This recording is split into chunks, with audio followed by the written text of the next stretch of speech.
I'd love some advice on how to communicate that these are not good ideas.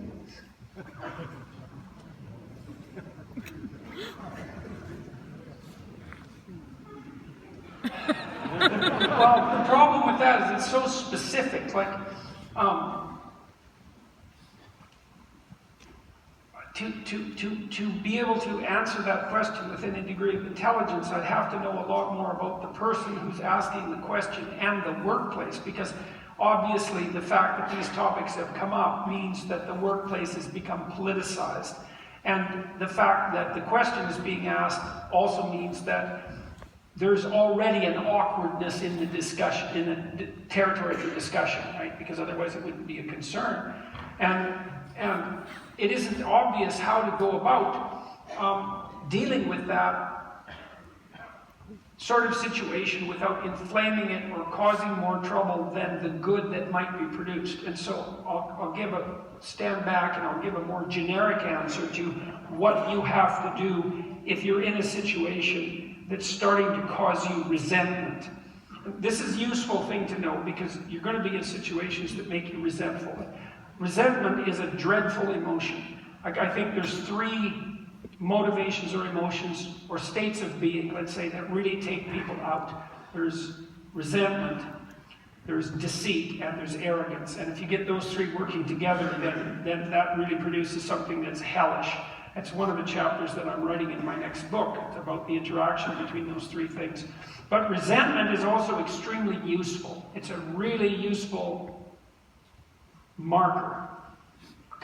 And it's something that I spend a lot of time talking to my clinical clients about, because there's kind of 2 things.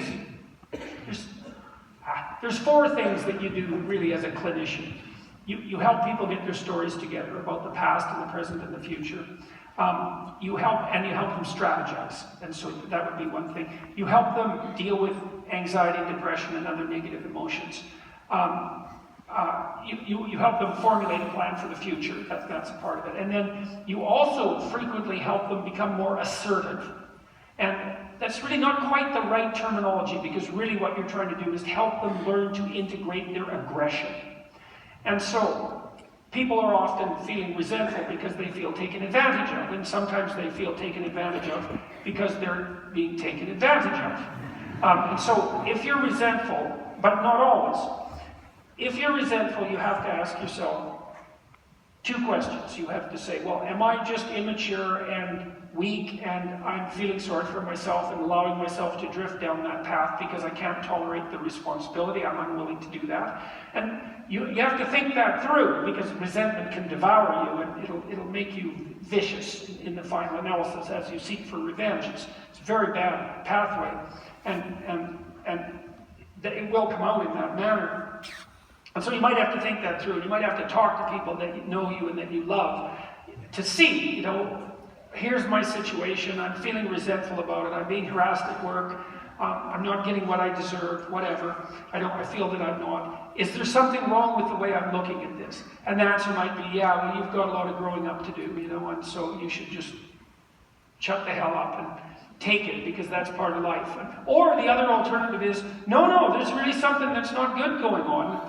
That you are entangled in something that's got a tyrannical aspect, and you are being subjugated by that, and you're starting to rebel against that, right? You're feeling that life isn't tolerable under those conditions.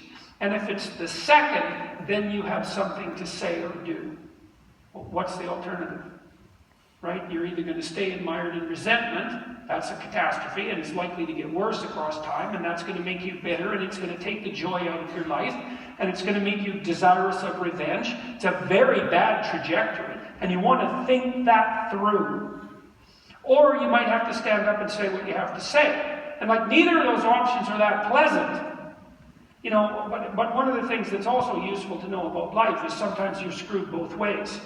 I am dead serious about that. It's unbelievably useful to know, because you might suffer from the delusion that there's some easy way out that wouldn't require trouble and suffering on your part that you're not seeing, and so you can forego the decision. Sometimes you're not in that situation, and let's take this politicized workplace as an example. It's like you might already be in trouble. It might be that you cannot function in a healthy manner in that environment. It's already politicized to too great a degree.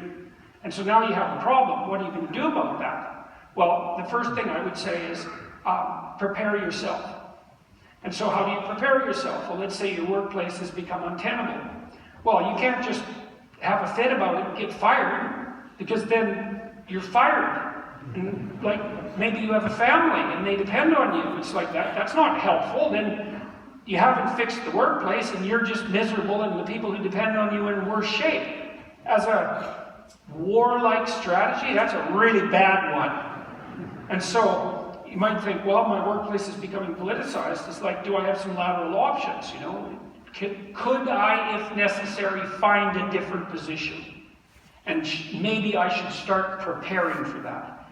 Put your CV in order. Like, update your resume. If there's holes in it and shortcomings in it, fix them. Start looking for where else you might be able to move laterally or up, because maybe you could also use it as a time to, make a career change in a positive direction. But you better prepare yourself, because you're not going to be able to say what you have to say until you prepare yourself. Because you won't have the courage or the strength or the strategic intelligence necessary to do that. So if you're going to stand up, you've got to position yourself so that you're not standing, so that someone can't just push you over with a single finger. You have to be ready. And so you ready yourself. And then you start to think it through. It's like, okay, well, what the hell's your problem with the discussion of white privilege? Why is that bothering you? Well, I just don't think it's right. It's like, yeah, but that argument's not going to get you anywhere. You're going to have to be a lot more sophisticated in your analysis of the problem than that in order to address it. Then you're going to have to figure out, well, who's bringing it up, and what's their motivations, and what's their power base, and are there other people that they're also annoying who aren't saying anything? You need a whole strategy for dealing with this, and it has to be intelligent and well thought through. And so, but it might be a moral demand on you to undergo all that effort, because what's the alternative? If your workplace starts to get politicized, and you're starting to be genuinely oppressed by that, which is the aim of a politicized workplace, by the way, then you have the option. Here's your options. You can either submit to the slavery that goes along with that and become bitter and resentful and let all the joy be taken out of your workplace, or you can stand up and figure out how to push back against it so that you can maintain a certain modicum of self-respect and maybe your career along with it. And both of those are really hard, but at least one has a certain amount of nobility and dignity associated with it. And so that's what I would say about how to deal with that. It's really, really difficult. And it's, the other thing that I learned from Carl Jung, which is really useful, I thought this was so brilliant. He said that complex social problems are solved by people who take their personal problems with extreme seriousness. So let's say now you're one of these people and you're in a politicized workplace. It's like, well, now you're kind of at the center of the storm in some sense, because our whole discourse, our entire cultural discourse has become politicized. And that's sort of abstract because it's out there in the political world. But it's not abstract for you. All of a sudden it's right there. It's part of your life.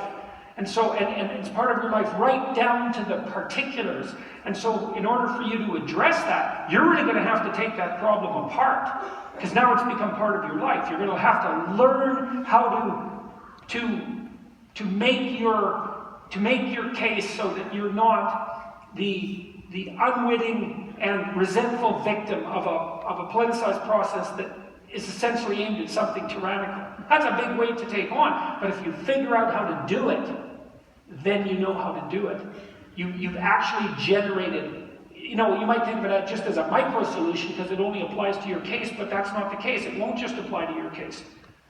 There'll be the fact that you've worked through that in the particulars of your own life will enable you to discover something of general value. And it's those little battles that aren't little. The battle that we're talking about that's part and parcel of that question, that's the sort of battle upon which the integrity of the state actually depends.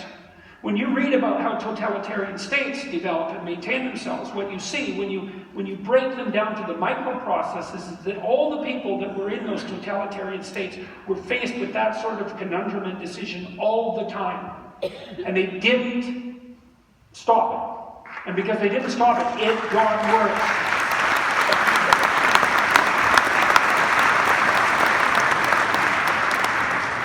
So you can take it on as a challenge, and I think that is what you should do, especially if it's starting to poison your life.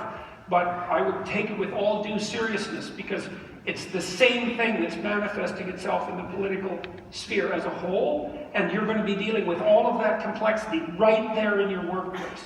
And so it's a real tremendous challenge, but a challenge that's adopted voluntarily is you're much more likely to succeed both psychologically and practically if you take it on voluntarily, rather than wait until it's chased you into a corner and then start to try to fight like a cornered rat, in which case you're very likely to lose, and in a very painful way. So better earlier than later. So